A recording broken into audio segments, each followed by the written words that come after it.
नमस्कार प्यारे विद्यार्थियों, राधे राधे, जय श्री राम, जय श्री श्याम। स्वागत है आप सभी का आपके अपने YouTube चैनल गुरु आज्ञा क्लासेस में।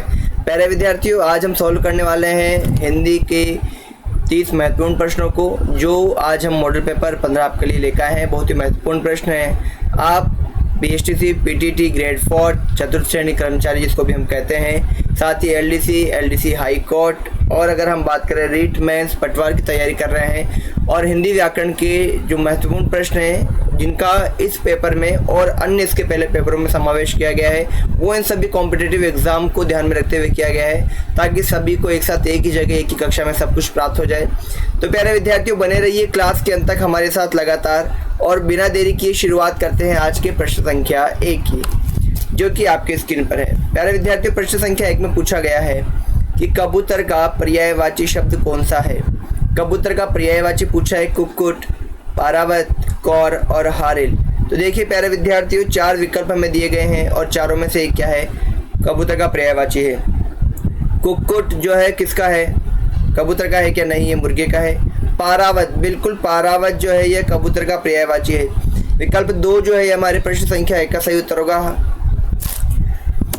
बढ़ते हैं प्रश्न संख्या 2 की ओर, और प्रश्न संख्या 2 में पूछा गया है कि निम्नलिखित वाक्यों में से शुद्ध वाक्य है। निम्नलिखित वाक्यों में से शुद्ध वाक्य है, श्री कृष्ण के अनेकों नाम हैं, मैं गाने की कसरत कर रहा हूँ, इस समय आपकी आयु 40 वर्ष की है, साहित्य और जीवन का अभिन्न संबंध है। शुद्ध वाक्य पूछा है, श्री कृष्ण के अनेकों नाम है नहीं आएगा, श्री कृष्ण के अनेक नाम है आएगा। क्या आएगा, अनेक नाम है आएगा। मैं गाने की कसरत करता नहीं, मैं गाने की कोशिश कर रहा हूँ, तो ये भी गलत है, ये भी गलत है। इस समय आपकी आयु 40 वर्ष की है, तो इस समय आपकी आयु 40 की है ना, आयु 40 की है। आयु आ गया तो फिर वर्ष का कोई औचित्य नहीं है, तो ये भी गलत है। साहित्य और जीवन का अभिन्न संबंध है, तो विकल्प 4 जो है ये प्रश्न संख्या 2 का क्या है, बिल्कुल सही उत्तर है। बढ़ते हैं प्यारे विद्यार्थियों प्रश्न संख्या 3 की ओर, और प्रश्न संख्या 3 में पूछा गया है कि उपसर्ग युक्त शब्द है। उपसर्ग युक्त शब्द कौन सा है, भिक्षुक, परिधि, मृगया या इच्छा। तो देखिए प्यारे विद्यार्थियों, भिक्षुक में अक प्रत्यय लगा है, उपसर्ग नहीं है। परिधि की अगर हम बात करें तो परिधि में प्रत्यय लगा हुआ है। परिधि में क्या लगा हुआ है, प्रत्यय लगा हुआ है, परिप्रत्यय लगा हुआ है, तो विकल्प 2 जो है यह हमारे प्रश्न संख्या 3 का सही उत्तर होगा। बढ़ते हैं प्रश्न संख्या 4 की ओर, और प्रश्न संख्या 4 में पूछा गया प्यारे विद्यार्थियों, निम्नलिखित शब्दों में तत्सम शब्द है, वत्स है, खेत है, पिता है या राय है। तो बताइए इसमें तत्सम शब्द कौन सा है, वत्स, खेत, पिता या राय, बता दीजिए। तत्सम कौन सा होगा, वत्स होगा। क्या होगा, वत्स होगा। खेत, पिता और राय जो तीनों जो क्या है आपकी, यह तद्भव शब्द है प्यारे विद्यार्थियों। तो विकल्प 1 जो है यह हमारे प्रश्न संख्या 4 का सही उत्तर है। बढ़ते हैं प्रश्न संख्या 5 की ओर, और प्रश्न संख्या 5 में पूछा गया है, निम्नलिखित में से किस वाक्य में सही पदक्रम है। निम्नलिखित में से किस वाक्य में सही पदक्रम है। लड़का पुस्तक पढ़ता है, पुस्तक लड़का पढ़ता है, लड़का पढ़ता है पुस्तक, और पढ़ता लड़का पुस्तक है। तो प्यारे विद्यार्थी बड़े ध्यान से देखिए प्रश्न संख्या 5 को और विकल्प 1 को, कि लड़का पुस्तक पढ़ता है, कर्ता, कर्म और क्रिया जो कि सही क्रम है। विकल्प 1 जो है यह हमारे प्रश्न संख्या 5 का सही उत्तर है। बढ़ते हैं प्रश्न संख्या 6 की ओर, और प्रश्न संख्या 6 में पूछा गया प्यारे विद्यार्थियों, निम्नलिखित वाक्यों में से संदेहवाचक वाक्य को पहचानिए। कौन सा वाक्य संदेहवाचक है, तुम खाओ, क्या तुम खा रहे हो, उसने खा लिया होगा, यदि तुम खाओ तो मैं भी खाऊं। तुम खाओ, तुम खा रहे हो, उसने खा लिया होगा, उसने खा लिया होगा कंफर्मेशन नहीं है, क्या है, संदेह है। क्या है, संदेह है। तो विकल्प 3 जो है यह हमारे प्रश्न संख्या 6 का क्या है, सही उत्तर है। प्रश्न संख्या 7 देखिए प्यारे विद्यार्थियों, निम्नलिखित में से बहुव्रीहि समास युक्त पद शब्द नहीं है। 4 विकल्प है, 4 में से बहुव्रीहि समास युक्त शब्द कौन सा नहीं, चतुरानन, चोलड़ी, पटरस या सतखंडा। कौन सा नहीं है बताइए, बता दीजिए कौन सा नहीं है, सतखंडा, ये जो है बहुव्रीहि समास का शब्द नहीं है। बढ़ते हैं अगले प्रश्न संख्या 8 की ओर, और प्रश्न संख्या 8 में पूछा गया कि जातिवाचक संज्ञा का उदाहरण है। 4 है, इसमें से 4 में से एक जातिवाचक का है, बुढ़ापा, लोहा, पहाड़ और दल। बता दीजिए क्या है जातिवाचक संज्ञा का उदाहरण, बुढ़ापा, लोहा, पहाड़ और दल। बता दीजिए क्या है। क्या आएगा, बुढ़ापा आएगा कि भाववाचक संज्ञा का है। लोहा, पहाड़ और दल। लोहा क्या है, एक प्रकार के धातु है। पहाड़, दल। तो देखिए अगर हम बात करें ये तीनों ही जातिवाचक है तो संज्ञा का उदाहरण नहीं होना चाहिए इस प्रश्न पे, ठीक है, नहीं है। तो बुढ़ापा जो है ये जातिवाचक संज्ञा का उदाहरण नहीं है क्योंकि किसका है, भाववाचक का है। किसका ये, भाववाचक का है। बढ़ते विकल्प संख्या प्रश्न संख्या 9 की ओर, और 9 में पूछा गया है उतर गई लोई तो क्या करेगा कोई। लोकोक्ति का सही अर्थ होता है उतर गई लोई तो क्या करेगा कोई। लोकोक्ति का अर्थ होता है सम्मान नष्ट हो जाने के बाद फिर किसकी चिंता। आकार की रोटी न बनाना, नीचे गिर जाना या नीची कर्म करना। तो देखिए उतर गई लोई तो क्या करेगा सोई, अर्थात विकल्प 1 सम्मान नष्ट हो जाने के बाद फिर किसकी चिंता, यानी अगर सम्मान ही नष्ट हो गया, आत्मसम्मान ही नहीं बचा तो फिर उसको किसी प्रकार की चिंता नहीं रहती। तो विकल्प 1 जो है प्रश्न संख्या 9 का सही उत्तर है। प्रश्न संख्या 10 देखिए प्यारे विद्यार्थियों, निश्चयवाचक सर्वनाम का उदाहरण है। निश्चयवाचक सर्वनाम का उदाहरण, रोटी मत खाओ, तुम क्या खा रहे हो, वह जो न करे सो थोड़ा, उसने कुछ नहीं खाया। तो निश्चयवाचक सर्वनाम का वह जो न करे सो थोड़ा। तो विकल्प 3 जो है यह प्रश्न संख्या 10 का प्यारे विद्यार्थी बिल्कुल सही उत्तर है। बढ़ते हैं प्रश्न संख्या 11 की ओर। प्रश्न संख्या 11 में पूछा है जो कम बोलता है को एक शब्द में कहते हैं, बताइए क्या कहते हैं। कम बोलने वाले को अल्पभाषी, मृदुभाषी, वाचाल या वक्ता, बताइए क्या कहेंगे, अल्पभाषी। विकल्प 1 जो है ये हमारे प्रश्न संख्या 11 का प्यारे विद्यार्थी सही उत्तर है। फटाफट से कमेंट में राधे राधे लिख दीजिए। बढ़ते हैं प्रश्न संख्या 12 की ओर। चिरंतन शब्द का विलोम शब्द है। चिरंतन शब्द का विलोम शब्द है चिंतन, मनन, नश्वर या विचार। बताइए क्या है, चिरंतन शब्द का विलोम शब्द क्या होगा, चिरंतन का क्या होगा, नश्वर। चिरंतन का क्या होता है, जो हमेशा रहे।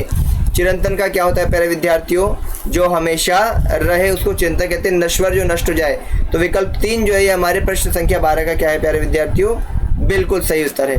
बढ़ते अगले प्रश्न संख्या 13 की ओर। प्रश्न संख्या 13 में पूछा गया है बेफिक्री के लिए निम्नलिखित में से किस मुहावरे का प्रयोग किया जाता है। बेफिक्री के लिए निम्नलिखित में से किस मुहावरे का प्रयोग किया जाता है। तो बताइए किसका प्रयोग किया जाता है, गिन गिन कर पैर रखना, कछुआ चाल, घोड़े बेचकर सोना या नाक काटना। बताइए क्या होगा, बेफिक्री के लिए बिल्कुल घोड़े बेचकर सोना। विकल्प 3 जो है ये हमारे प्रश्न संख्या 13 का क्या है प्यारे विद्यार्थियों, सही उत्तर है। बढ़ते हैं प्रश्न संख्या 14 की ओर। प्रश्न संख्या 14 में पूछा गया है निम्नलिखित में से द्विगु समास नहीं है पूछा है। बड़े ध्यान से देखना प्यारे विद्यार्थियों, नहीं है पूछा है। पंचवटी, पसेरी, त्रिभुवन, चतुर्भुज। त्रिभुवन 3 भवनों का समूह, चतुर्भुज 4 भुजाओं का, पसेरी 5 शेर है ना, और पंचवटी क्या है, बताइए पंचवटी क्या है आपके, पंचवटी क्या है, 5 वटों का समूह जहां पर हो। तो देखो द्विगु समास नहीं है यहाँ पर। चतुर्भुज 4 भुजाओं, चतुर्भुज किसको कहा गया है बताइए, चतुर्भुज लगभग सभी चतुर्भुज। त्रिभुवन 3 भवनों का, पसेरी 5 शेर का है ना, ये बाट के लिए। तो विकल्प 2 जो है यह प्रश्न संख्या 14 का सही उत्तर होगा। बढ़ते हैं अगले प्रश्न संख्या 15 की ओर। संज्ञा या सर्वनाम के जिस रूप से वाक्य के अन्य शब्दों के साथ उनका किसका संज्ञा सर्वनाम का संबंध सूचित हो उसे क्या कहते हैं। यानी कि संज्ञा या सर्वनाम के जिस रूप से वाक्य के अन्य शब्दों के साथ संज्ञा सर्वनाम का संबंध पता चलता है उसे क्या कहते हैं, क्रिया कहते हैं, कारक कहते हैं, क्रिया विशेषण कहते हैं, संज्ञा कहते हैं। बताइए क्या कहते हैं, कारक कहते हैं। कारक क्या करते हैं, संज्ञा सर्वनाम का अन्य शब्दों के साथ संबंध जोड़ते हैं, सूचित करते हैं। तो विकल्प 2 जो है यह प्रश्न संख्या 15 का सही उत्तर है। बढ़ते हैं प्रश्न संख्या 16 की ओर प्यारे विद्यार्थी। और प्रश्न संख्या 16 में पूछा गया है कि स्त्री का पर्यायवाची शब्द है, क्या होगा बताइए, गिरा, वनिता, वागीशा या कंचन। वनिता जो है वह स्त्री का पर्यायवाची है। विकल्प 2 जो है यह प्रश्न संख्या 16 का सही उत्तर है। बढ़ते हैं अगले प्रश्न संख्या 17 की ओर। उसमें पूछा गया है प्यारे विद्यार्थियों अनुच्छेद शब्द का सही संधि विच्छेद है। अनुच्छेद शब्द का अनु प्लस छेद, अनु प्लस छेद, अन्व प्लस छेद या अनु प्लस छेद। तो देखो प्यारे विद्यार्थियों अनुच्छेद की अगर हम बात करें अनु प्लस छेद होगा, ऊ के बाद क्या आया है, छ आया है, तो बीच में च का आगमन हो जाता है, तो क्या बन जाता है, अनुच्छेद बन जाता है। कौन सी संधि है आपके, व्यंजन संधि का नियम है। तो विकल्प 1 जो है हमारे प्रश्न संख्या 17 का सही उत्तर है। बढ़ते हैं प्रश्न संख्या 18 की ओर। और प्रश्न संख्या 18 में पूछा है कि कौन सा शब्द रात का पर्यायवाची नहीं है। कौन सा शब्द रात का पर्यायवाची नहीं है? शर्वरी, यामिनी, विभावरी या चांदनी? तो शर्वरी, यामिनी और विभावरी तीनों ही किसके पर्यायवाची है? रात के पर्यायवाची। चांदनी रात का पर्यायवाची नहीं है। तो विकल्प 4 जो है ये प्रश्न संख्या 18 का सही उत्तर है। बढ़ते हैं प्रश्न संख्या 19 की ओर। जंगम शब्द का विलोम है। जंगम शब्द का विलोम क्या होगा? संगम, स्थावर, चेतन या चंचल? तो क्या होगा? जंगम चलता हुआ है ना, चलित जो क्रियाशील, स्थावर स्थिर हुआ। तो विकल्प 2 जो है ये प्रश्न संख्या 19 का क्या होगा प्यारे विद्यार्थियों? सही उत्तर है। बढ़ते हैं प्रश्न संख्या 20 की ओर। प्रश्न संख्या 20 में पूछा गया कि प्रत्यंग किस समास का उदाहरण है? अव्ययी भाव का, तत्पुरुष का, द्विगु का या द्वंद्व का? प्रत्यंग बता दीजिए। प्रत्यंग का जो समास विग्रह का हो गया प्रति प्लस अंग। प्रति प्लस अंग पहला क्या है आपके? प्रति शब्द है। प्रति शब्द क्या है? अव्ययी भाव है। तो विकल्प 1 जो है अव्ययी भाव समास प्रश्न संख्या 20 का सही उत्तर है। बढ़ते हैं 21वें प्रश्न की ओर। गोद लिया हुआ पुत्र को क्या कहते हैं? बता दीजिए। दत्त, दत्तक, दत्तचित्त या दंपत्ति? तो क्या कहते हैं इसको? विकल्प 2 देखिए, दत्तक। विकल्प 2 जो है यह प्रश्न संख्या 21 का सही उत्तर है। 22वां प्रश्न देखिए प्यारे विद्यार्थियों। एवं का तद्भव रूप क्या होगा? एवं का तद्भव रूप क्या होगा? एवं, और, तथा, यो। तो एवं का जो तद्भव रूप है वह क्या होता है? यो होता है। विकल्प 4 जो है ये सही उत्तर है प्रश्न संख्या 22 का। प्रश्न संख्या 23 देखिए प्यारे विद्यार्थियों।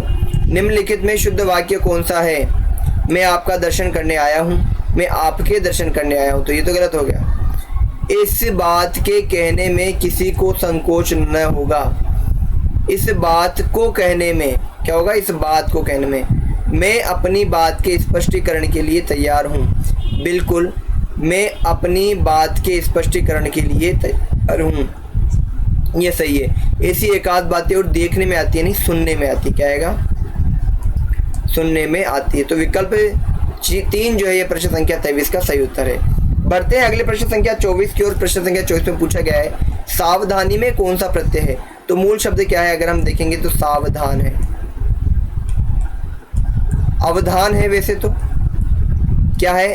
अवधान। अवधान में इधर स उपसर्ग जुड़ा हुआ है, ठीक है, और इधर क्या है? ई, ठीक है। तो स जुड़ गया तो सावधान हो गया, और ई जुड़ गया सावधानी, तो बड़ा ई। देखो विकल्प 3 जो है ये प्रश्न संख्या 24 का सही उत्तर है। प्रश्न संख्या 25 देखिए। किस विकल्प में भाववाच्य है? किस विकल्प में भाववाच्य है? यह पुस्तक पढ़ी गई थी, मोहन से बैठा नहीं गया, 3 लुटेरे पकड़े गए, अशोक ने खाना खाया। तो देखो जिसमें असमर्थता का भाव होना अधिकांशतः वो भाववाच्य होता है। तो मोहन से बैठा नहीं गया, बैठा नहीं गया, विकल्प 2 जो है ये प्रश्न संख्या 25 का सही उत्तर है, क्योंकि ये भाववाच्य का उदाहरण है। बढ़ते हैं प्रश्न संख्या 26 की ओर। गाय दूध देती है किस प्रकार का वाक्य? बताओ। पूर्ण भूतकाल है, अनिश्चित वर्तमान है, पूर्ण वर्तमान है या सामान्य वर्तमान है? गाय दूध देती है पूर्ण वर्तमान काल है। विकल्प 3 जो है यह प्रश्न संख्या 26 का बिल्कुल सही उत्तर है प्यारे विद्यार्थियों। बढ़ते हैं प्रश्न संख्या 27 की ओर। आदि और आदि शब्द युग्म का सही अर्थ है। तो देखो प्यारे विद्यार्थियों, ये जो आदि होता है इस आदि का अर्थ होता है आरंभ या प्रारंभ कह सकते हो, ठीक है। और ये वाला जो आदि है इसका अर्थ होता है आदत या अभ्यस्त, अभ्यस्त या आदत, ठीक है। तो देखो पहले का आरंभ कहाँ है? ये इसमें नहीं है, इसमें है, इसमें है।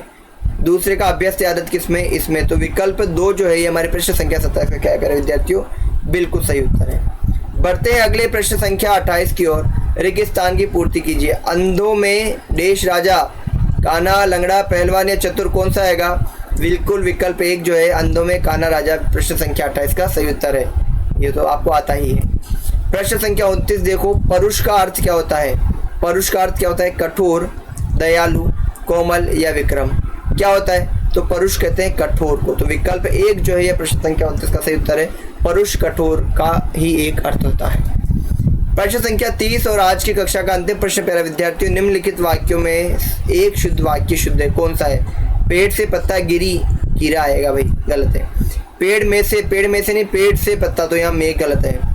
पत्ता गिरा पड़ा पेड़ों से, गलत है। पेड़ से पत्ता गिरा, विकल्प 4 जो है ये हमारे प्रश्न संख्या 30 का बिल्कुल सही उत्तर है प्यारे विद्यार्थियों। तो प्यारे विद्यार्थियों, आज की कक्षा आपको कैसी लगी, प्रश्न कैसे लगे, जरूर कमेंट करके बताइए हमें।